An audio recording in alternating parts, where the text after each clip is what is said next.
नमस्कार, हमारे digital platform में आपका स्वागत है। नजर डालते हैं हिमाचल प्रदेश की 10 बड़ी और अहम खबरों पर, जहां कहीं बजट से उम्मीदें हैं तो कहीं बर्फबारी से मुस्कान, कहीं सियासत गर्म है तो कहीं जनजीवन पटरी पर लौटने की कोशिश में है। तो चलिए जानते हैं हिमाचल की हर बड़ी अपडेट।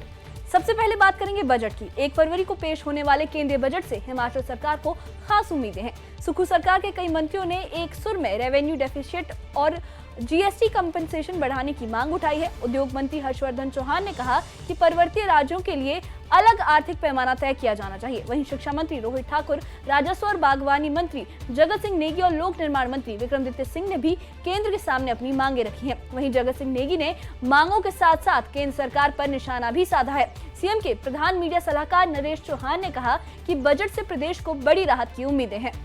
देखिए, उम्मीदें जो 1 फरवरी को देश का बजट पेश किया जाएगा, स्वाभाविक तौर पे Himachal Pradesh special category state है, पहाड़ी राज्य है और पहाड़ी राज्यों के लिए हमेशा ये सोच रही है कि वहाँ पर अपने रिसोर्सेज को बढ़ाने का, रेवेन्यू बढ़ाने का बहुत कम स्कोप होता है। और जिन परिस्थितियों से हम लगातार 2023 और 2025 में आपदा को फेस कर चुके हैं, उससे काफ़ी नुकसान इंफ्रास्ट्रक्चर्स का या प्राइवेट प्रॉपर्टीज़ का लोगों का हुआ है और उसके एवज में हमने जो अपने क्लेम्स भारत सरकार को भेजे हैं, 2023 की बात करें, 2025 की बात करें, उसको लेके भी माननीय मुख्यमंत्री जी ने फाइनेंस मिनिस्टर से भी और होम मिनिस्टर से भी ये बात रखी है कि ऐसे टाइम में किसी भी राज्यों में इस तरह की आपदा के समय भारत सरकार को और ऐसे नियम बना के मदद करने की आवश्यकता है। फरवरी को जो है यूनियन बजट जो है फाइनेंस मिनिस्टर श्रीमती निर्मला सीतारमण जी पेश करेंगे और हमें उम्मीद है हिमाचल के प्रति भी जो है एक लिबरल एटीट्यूड होगा, क्योंकि जो भी पहाड़ी राज्य है, चाहे नॉर्थ ईस्ट है, उत्तराखंड है, जम्मू कश्मीर है, जैसे मुख्यमंत्री जी ने कहा भी है कि हिली स्टेट्स के लिए जो है वो अलग पैमाना होना चाहिए। कॉस्ट ऑफ कंस्ट्रक्शन जो पहाड़ी स्टेट्स है एज़ कम्पेयर टू प्लेन बड़े दूसरे स्टेट्स, उसमें कॉस्ट ऑफ कंस्ट्रक्शन हाई है।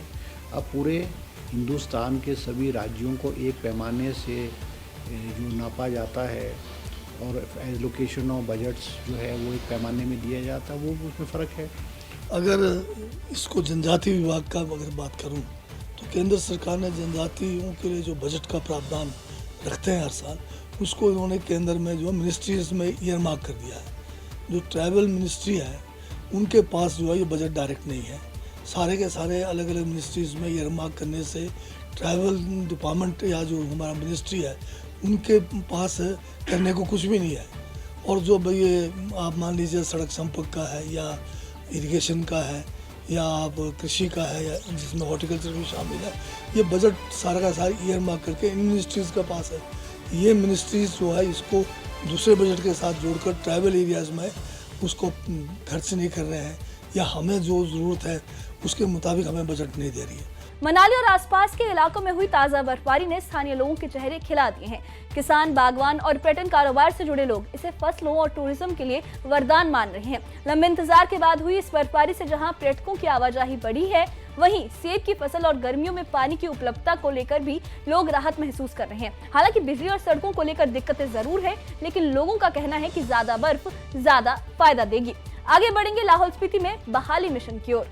भारी बर्फबारी के बाद जनजातीय जिला लाहौल स्पीति में सड़कें खोलने का काम युद्ध स्तर पर जारी है। जिला प्रशासन, सीमा सड़क संगठन और पीडब्ल्यूडी मिलकर हालात सामान्य करने में जुटे हैं। लाहौल मंडल की 133 और स्पीति मंडल की 154 सड़कें अब भी बंद है। राहत की बात यह है कि नेशनल हाईवे 3 पर बर्फ हटाकर आंशिक आवाजाही शुरू कर दी गई है। प्रशासन का दावा है कि मौसम साफ रहा तो जल्द हालात सुधरेंगे। अब रुक करते हैं बिलासपुर में हुए हादसे की तरफ। टोटल अभी जो लाहौल और उदयपुर सब डिवीजन के मिलाकर 133 रोड्स हैं जो ब्लॉक्ड हैं पीडब्ल्यूडी के, और स्पीति में 154 रोड्स ब्लॉक्ड हैं। और इसके अलावा जो हमारा मेन मनाली ले हाईवे है, इसमें एटीआर नॉर्थ पोर्टल से लेकर रुपसांग नाला तक रोड ओपन है। मूलिंग टू स्टिंगरी भी रोड ओपन है। और साथ ही जो हमारा एसकेटीटी रोड है, तांदी से लेकर तोजिंग नाला तक, ये भी ओपन है। और थिरोड टू उदयपुर भी रोड ओपन है।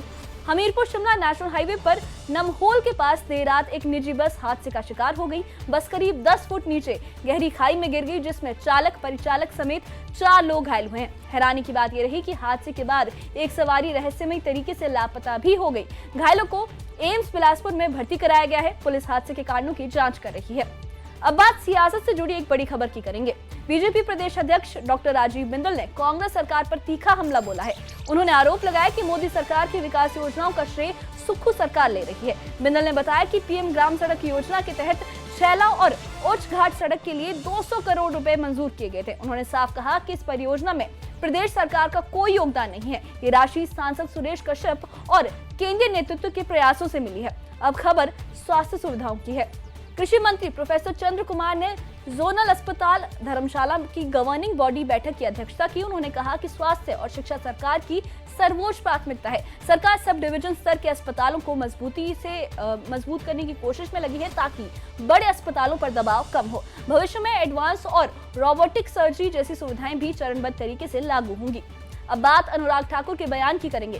कांगड़ा एयरपोर्ट पर पूर्व केंद्रीय मंत्री अनुराग ठाकुर ने कहा कि महाराष्ट्र के वरिष्ठ नेता अजीत दादा के निधन पर उन्हें शोक है। उन्होंने इस घटना पर शोक जताया है। उन्होंने कहा कि ये महाराष्ट्र की राजनीति के लिए एक बड़ा शून्य है। विमान दुर्घटना पर उन्होंने निष्पक्ष जांच की मांग भी की है। यूजीसी मुद्दे पर उन्होंने भरोसा दिलाया कि छात्रों का नुकसान नहीं होगा। साथ ही युवा चेंज मेकर अभियान के जरिए नशा मुक्त हिमाचल की बात भी कही। आगे बढ़ेंगे नाहन में सरकार और गांव के द्वार कार्यक्रम की अपडेट के बारे में। सिरमौर के नाहन विधानसभा क्षेत्र में सरकार गांव के द्वार कार्यक्रम आयोजित हुआ। मंत्री हर्षवर्धन चौहान ने लोगों से मुलाकात की और उनकी समस्याएं सुनी। करीब 100 शिकायतें सामने आई, जिनमें से अधिकतर का मौके पर ही उन्होंने समाधान किया और निर्देश दिए हैं अधिकारियों को। स्वास्थ्य जांच और प्रमाण पत्र भी मौके पर ही बनाए गए। ग्रीन स्कूल योजना में सोलन जिले ने लगातार 7वीं बार पहला स्थान हासिल किया है। प्रदेश के 32 ग्रीन स्कूलों में से 20 अकेले सोलन जिले से है और ये उपलब्धि जिले की पर्यावरण जागरूकता और शिक्षा गुणवत्ता को दिखाती है। 30 जनवरी को दिल्ली में स्कूलों को सम्मानित भी किया जाएगा। और अब आखिरी लेकिन सबसे अहम खबर की बात करेंगे। हमीरपुर में जिला कांग्रेस 30 जनवरी को शहीदी दिवस पर उपवास करेगी। कांग्रेस ने केंद्र सरकार पर मनरेगा को कमजोर करने का आरोप लगाया है। रेस्ट हाउस से गांधी चौक तक रोष रैली निकाली जाएगी। जिला अध्यक्ष सुमन भारती शर्मा ने पूर्व सीएम जयराम ठाकुर पर भी पलटवार किया है। तो ये थी हिमाचल प्रदेश की आज की 10 बड़ी और अहम खबरें। ऐसे ही खबरों के लिए हमारी वीडियो को लाइक करें, शेयर करें और चैनल को सब्सक्राइब करना ना भूलें। शुक्रिया।